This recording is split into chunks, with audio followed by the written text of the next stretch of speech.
pemikiran kecerdasan intelektual manusia, yang berupa kecerdasan inteligensia dan kecerdasan emosional.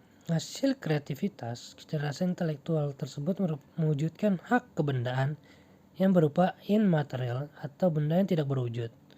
HKI bukanlah benda material atau benda yang berwujud, tapi merupakan hasil daya cipta yang dilahirkan melalui pikiran manusia yang kemudian diciptakan dalam wujud nyata yang bersifat material.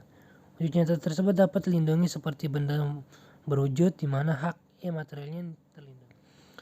Lalu pelanggaran hak kekayaan intelektual atau HKI seperti memanfaatkan merek orang lain tanpa izin dapat diidentikan sebagai perilaku kriminal karena akan menimbulkan adanya kerugian secara ekonomi. Pelanggaran-pelanggaran seperti peniruan merek orang lain merupakan sebuah fenomena pelanggaran hukum hak kekayaan intelektual yang terus-menerus menjadi bahan diskusi yang tidak pernah selesai. Perkembangan yang cepat pada teknologi informasi dan komunikasi pada pandemi COVID-19 ini membuat banyak bermunculan para usaha kecil dan menengah.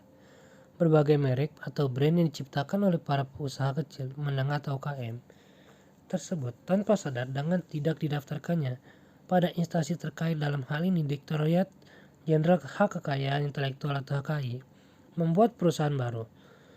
Dengan tidak didaftarkan merek-merek tersebut, lama-kelamaan akan menjadi persoalan yang menumpuk seperti fenomena gunung es yang kemudian hari akan banyak terjadi kerugian secara ekonomi.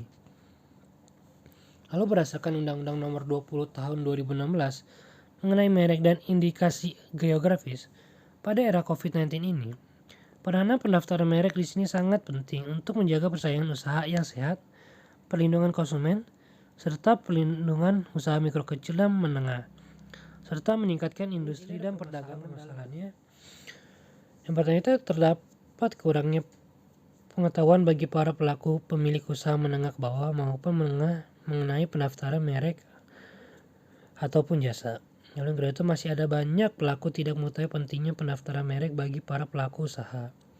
Lalu di sini mengenal lebih luas lagi mengenai merek pada suatu benda atau jasa bagi para pemilik usaha menengah ke bawah maupun menengah. Lalu yang kedua itu ada agar para pemilik UMKM memiliki kesadaran bahwa pentingnya mendaftarkan suatu. Lalu sini ada kesimpulan dan saran. Pada masa COVID-19 ini mengubah merek dalam berkomunikasi kepada konsumennya. Di saat daya beli konsumen pada masa COVID-19 ini menurun, para pengusaha ditantang untuk tetap dapat bersaing secara kompetitif, tetap memprioritaskan konsumen sebagai prioritas utama. Kondisi seperti ini menjadikan persaingan antar merek semakin lebih ketat dan kompetitif dalam mengkomunikasi mereknya agar tetap diingat oleh konsumennya. Maka dari itu, pendaftaran merek yang dilakukan secara tepat dan benar yang diketahui oleh para pengusaha akan membuat merek mereka akan tetap diminati oleh banyak masyarakat. Lalu sarannya, kelompok kami mahasiswa Fakultas Universitas Mata Tular memberikan saran dan masukan kepada para pengusaha mikro kecil dan menengah untuk dapat mengajukan permohonan pendaftaran merek dagang atau jasanya agar mendapat perlindungan hukum secara norma yang berlaku di negara Republik Kesatuan Indonesia.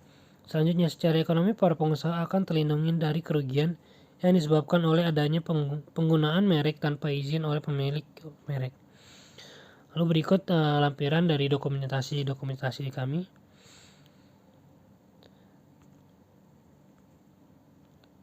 Berikut daftar pusaka, itu sini ada sumber-sumbernya.